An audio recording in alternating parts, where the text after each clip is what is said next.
First year offensive coordinator Will Lawing, how's he doing? Is it been acceptable, or does Bill O'Brien need to look at another offensive coordinator?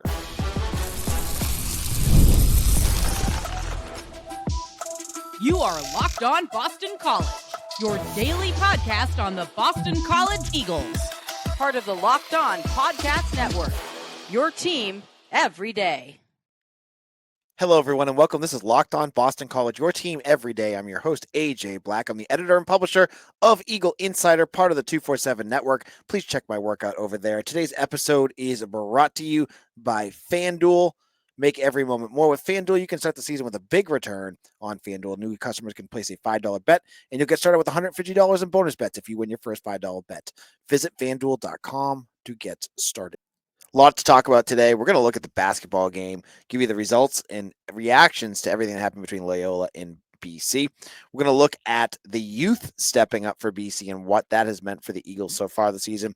And we're going to kick things off by talking about Will Lawing, the offensive coordinator for the Boston College Eagles. I want to talk a little bit about what he has done so far, his pros and cons, and what I think will happen next year at the offensive coordinator position. So one of the most polarizing coaches on the staff is Will Lawing, former tight ends coach for the New England Patriots, who took over play calling duties for Bill O'Brien when Bill O'Brien took this head coaching job.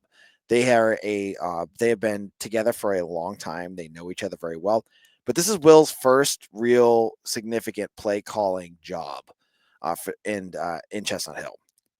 And when you watch the offense at different points this year, different things have stood out to me. Certain tendencies and reliance on certain types of plays that have really made Will Lawing either someone you like or someone you don't like. Now, I have thought at times that this offense has been kind of janky. Janky is the word I like to use, especially under Thomas Castellanos. There were times where the offense would take halves off, basically, it seemed like, where they just, look at the Virginia Tech game, for instance, 28-0 at halftime. Part of that was because the defense couldn't save a lick, but part of that was also because the offense couldn't move the ball, and they were making mistakes that caused issues. Now, some of this, it's so easy to just go to, it's the play calling. That's like the go-to for fans for blaming everything. And sometimes it is play calling. Sometimes there's plays that don't properly maximize the usage of what your guys can do. And I've said all along, I didn't like the way they were using Thomas Castellanos. I'm still going to stand on that. I'm going to stand on my soapbox on that one and think that what they did more damage to his explosiveness than anything else. But a lot of times, the issues that came up in a lot of these games that BC either lost or were not consistent in their offense, I think it goes beyond play calling, and I think it goes to execution. You look at the Virginia game. Certainly, around halftime, there were times where that offense could have clicked better. But why did they lose that game? Was it play calling, or was it because Thomas Castellanos couldn't stop fumbling the ball? I think it was more column B. When you go to the Virginia Tech game, they're down 28-0. The offense is not playing well because Thomas Castellanos is turning the ball over. Once he stops doing that, the offense rips off 21 points and almost ties that game. Were there areas where the play calling wasn't great? Sure. But was that the biggest issue? I don't think so. You look at the Louisville game. The plays were there. Thomas Castellanos, after they went up 20-0, Thomas Castellanos could not execute it. Again, their plays were left out there that they could have got, and he just could not figure it out. So, yes, they definitely, I think Will Lawing could have done a better job at times of executing plays that worked towards Castellanos' his strengths more than his weaknesses, and it didn't adjust there. But my biggest gripe is not with his play calling. I don't think he's the worst. I don't think he's like a huge liability. And I think it's funny that I've seen people, and I've had a lot of messages about it, complaining about the plays the last couple of weeks. And BC just put up 35 points against Syracuse and 28 against SMU. They're averaging 33 points over the last 2 games. So the play calling hasn't been bad. Now, that being said, my thoughts on Will Long. Is he a little bit over his head? Yes. Is this trial by fire? Yes. Should Bill O'Brien potentially think of making a change in the offseason? I also think yes. I think BC, no, this is not a knock on Long, but I do believe BC needs an offensive coordinator that knows what they're doing. We watched for 4 years with Jeff Hafley, running a team, not knowing what he's doing. You can't at this level learn on the job. You just can't. You need guys that have had experience running offenses and doing that kind of stuff. He's had that now. And is it working? It does at times. The bigger issues to me is personnel management, which is more on Bill O'Brien. Like, where's Jerron Bradley? Is he hurt? I don't know. Practices are close, so so I don't know. Where's Jaden McGowan? Why is Jonathan Montague getting all these starts? Those are bigger issues to me. And you look at, like, for instance, the last 4 plays of the SMU game. My bigger issue, and I was talking to Mitchell Wolf about this earlier, is not on the passes, which, there were slow evolving plays. It just took forever. And then Grayson James gets sacked. My bigger issue were the runs before that, because they got 11 yards and it took 2 minutes off the clock. And then all of a sudden it was into panic mode. That was the bigger issue. And that is, again, more on the play calling and just the setup here. So would I like to see a new offensive coordinator? I would love to see a offensive coordinator that just jives with Bill and knows what he's doing. That being said, do I expect BC to have a new offensive coordinator come next year? I don't. Sorry, guys. If you're expecting Bill to move on, I don't think that's going to happen.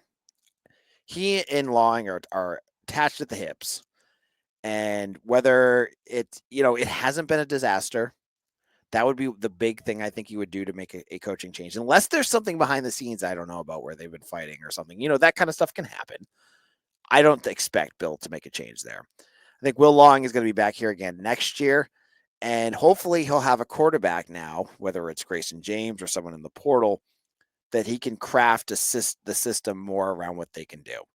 And I think it'll be really interesting and telling to see over these next 2 games against UNC and against Pitt, if with James, there's more that this offense can do, if they can continue moving the ball, because clearly they scored 5 points against Syracuse and 28 against SMU. Almost all of that was on Grayson James. Can they do that again? And that'll give us a better idea if Long can do this kind of stuff. So, I bring this up because it was Luke Fickell who was saying that, they just fired Longo. I forget his first name. Longo, their offensive coordinator. And they asked him in a press conference who's going to be calling the plays. And he goes, it doesn't matter. You just want someone to blame. I get that. I feel that. But I think with Long, there's definitely a lot of meat left off, that there's a lot of things that are left to be desired in terms of the play calling. I think this next 2 weeks should give us a better idea if the change from Castellanos to Grayson James will really let him do more with this offense and give us a better idea if this offense can click at a higher level. So we'll have to wait and see there. Now, in a moment, we're going to talk about the youth coming up. There's a lot of young players that have been playing, and I'll tell you why this is exciting and what we've seen so far out of those young kids.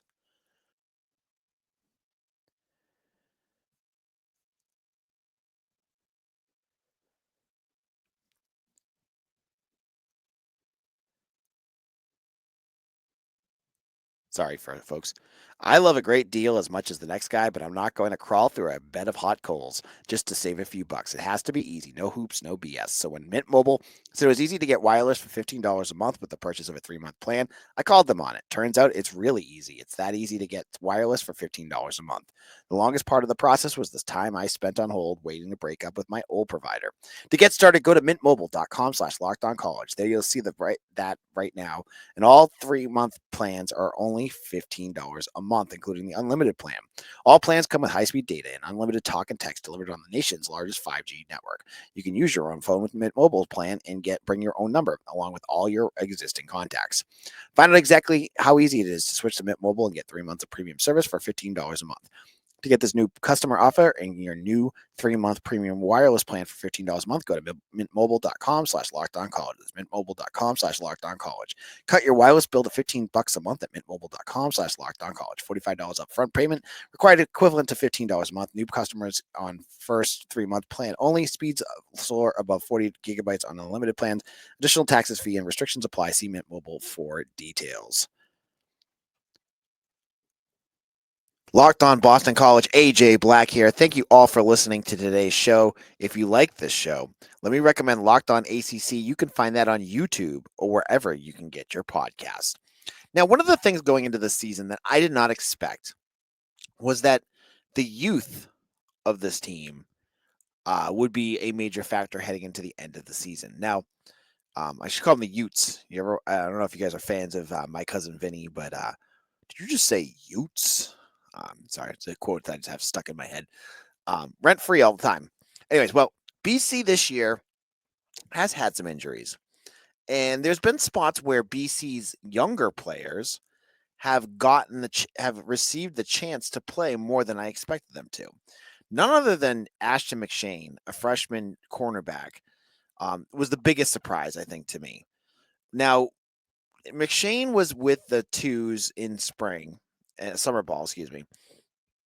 But the fact that he jumped Breakweese Brown and Ryan Turner was a surprise to me. But you also have guys like Turbo Richard and Omar Thornton and even a little Sayer Torrance. You've had some of your freshmen get a chance to play and get valuable snaps. And why is that important? Well, this time next year, if there's injuries, you're going to have a deeper unit of players that have had experience. So I just look at let's just look at cornerbacks and we don't know what the transfer portal is going to hold or players leaving or coming in or whatever, but just what BC has right now in front of them. Next year, you could have at cornerback Amari Jackson, then you have either Max Tucker or Ashton McShane. You have Ryan Turner, Breakweese Brown will be gone, and then all the freshmen. So you have a whole bunch of guys that you just didn't expect to play already out there. And you're building depth, and that's what you need. You need to start building some of that depth. Look at running back. Next year, you're going to lose Kai Robichaux and Trayshawn Ward. But you already know that your running back room could include a combination of Turbo Richard, Jordan McDonald, Alex Broom, Dontrell Jones, and the freshman. So the young guys these snaps are going to pay dividends, not just this year, but next year as well. And I've been impressed too. I want to give credit to Jeff Hafley for some of these guys that they brought in. Omar Thornton, look at him, for instance. This was a safety that was committed after the early signing period from I think it was Plantation, Florida. He was a complete afterthought. No school had recruited him before that. He commits to BC in January and then signs at the late right after Hafley leaves. So this, he's going to be an absolute treasure trove, I think, of talent right there. Omar, you're looking at your safeties for next year, some combination of Carter Davis, Omar Thornton, KP Price. These are guys that are going to be able to start for you. You're going to have competition in there, and that's great. So the hope now when you get into future classes is that you can continue building that. Like, remember, BC brought a recruiting class of what, 13, I think, last year. It was just a very, very small group. It wasn't one that was overly, at least in my estimation, all that impressive. But they've already got a bunch of guys that are already playing. Now, you have 26 commitments for the class of 2025 next year. Bill O'Brien said, I think it was on his the one they do at the Stockyard, his radio show that they do, that 16 of them are coming early. 16 early enrollees. That's crazy. Now, there's a few that I know of. I will get more info on who these are. I know Shaker Rising, the quarterback, is coming early. I know Sterling Sanders, the defensive tackle, they committed like 2 weeks ago. He's coming early. But there's still, what's that, 14 more? They're going to be able to build some depth there. That's going to be very important for the future of this program. So the depth is definitely lower than I'm sure Bill O'Brien would want, but it's the guys that he's developing and the guys that are balling out at practice, like he said. These are the guys that are earning snaps now. Like, you're watching and you're seeing new names out there all the time, and that's because A, injuries happen, and B, it's taxing on your depth. And that's where BC's at right now. And it's okay. Like, you watch the secondary struggle against SMU, but these snaps are going to be very valuable moving forward. Look at what Max Tucker did. Look at, for instance, Max Tucker last year. Elijah Jones goes out, right? He goes out and he struggles against Miami. You see him have a bad game there. But then you see something out of him against SMU in the bowl game. And all of a sudden now he's a starter again this year, or the first year starter. And you would probably forget he was the same player that you saw last year.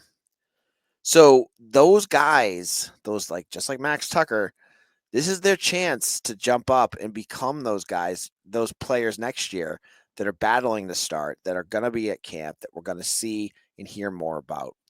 So that's why this youth, the Utes, are going to be important. In our final segment, basketball plays Loyola Maryland, and they win. A nice big victory for BC basketball. I'm going to have to give you some of my reactions to a win in Conti form. We'll get into that in just a moment.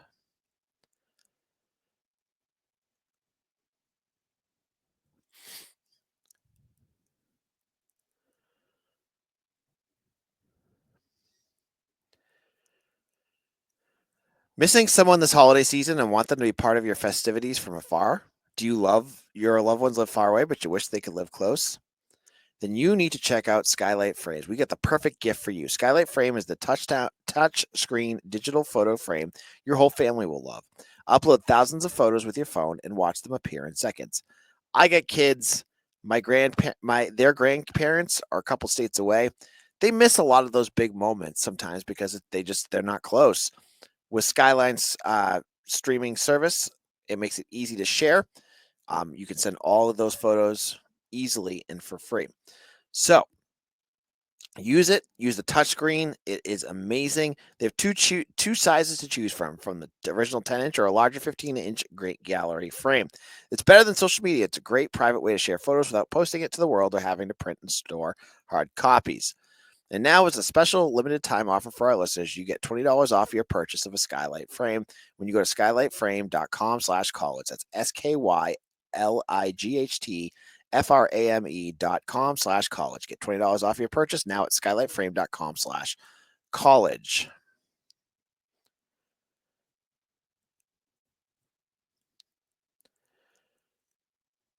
Get ready to tackle the NFL action with FanDuel, America's #1 sportsbook, because right now new customers can bet $5 and get $150 in bonus bets if you win. The FanDuel Sportsbook app gives you everything you need to place your live bets on the NFL all in one place. So when you get a hunch in the middle of the game, you can check out the live stats, view live play-by-play, and so much more on the same page where you place your bets. While I'm watching my Patriots game, and maybe, Drake May is starting to get a little groove on. And I remembered that, hey, the Rams have a big spread against them, and I'm watching and going, I wonder what the live spread is right now. You can go on FanDuel, find that at the moment what that spread looks like. So easy to use. You make your bet. It changes every play. That's what I love about the live betting. So just visit FanDuel.com to join today. You'll get started with $150 in bonus bets if your first $5 bet wins. With FanDuel.com, never waste a hunch and make every moment more with FanDuel, an official sportsbook partner of the NFL. This is Locked On Boston College. AJ Black here. And after this episode, check out Locked On College Football with Spencer McLaughlin. It is a great podcast that goes over everything. And with the new playoff rankings coming out, I know it doesn't affect Boston College. A lot to talk about there, and they'll be checking that out on Locked On College Football on YouTube or wherever you get your podcast. Now, on Tuesday evening, Boston College played Loyola Maryland in basketball in front of nobody at the Conti Forum. It felt like it was a pandemic game with the amount of people that were actually at this game. There must have been like 30 people at this game, and probably about 4 students. But BC earns their second straight win. That's the takeaway from this. Big games from Fred Payne, of all people. Fred Payne looked pretty good out there. Donald Hand again with double-digit points, and Chad Venning. Those are your 3 stars of this game. BC wins by double digits, so no scary loss here, 82-61. And it was BC was comfortably in this for ahead in most of this game. They, it got down to about 5 points at one point, but every time that Loyola started to come back, BC had an answer. There was a time in the second period, second half, where Loyola brought it down to about 5. And Chad Venning and Donald Hand hit some big shots. Chaz Kelly had a few big ones. But my big takeaway from this is that I hope that Earl Grant is starting to see what his rotation should be. Because right now, he's throwing everybody out there.